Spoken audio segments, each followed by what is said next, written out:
Velkommen til Treårskrigen. Det hele startede med en revolution i 1848 i Frankrig. De revolutionære idéer spredte sig igennem Europa videre til Tyskland og Danmark, som i forvejen havde rigelige problemer. Dette førte så til Treårskrigen. Det tyske forbund blev ved med at vokse, og Danmark følte sig truet. De dansk-tyske borgere i Slesvig-Holsten ville hellere være en del af Tyskland end Danmark. Men i Danmark var vi uenige i det, og derfor startede en borgerkrig.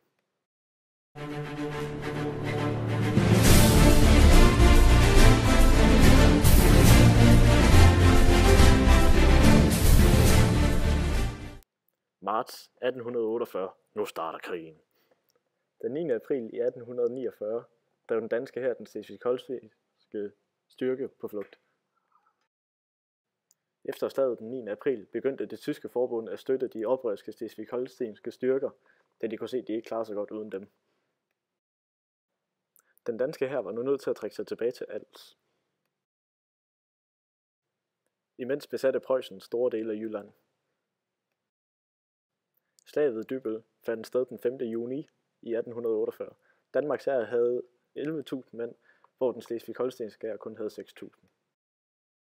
Efter slaget beholdte danskerne Slesvig. Det var noget snavs politisk set, da der ville gå længere før der kom en våbenhvile. London-protokollen var en fredsaftale, der politisk set markerede slutning på Treårskrigen. Den forhindrede de nationalliberale i at gennemføre deres krigsmål.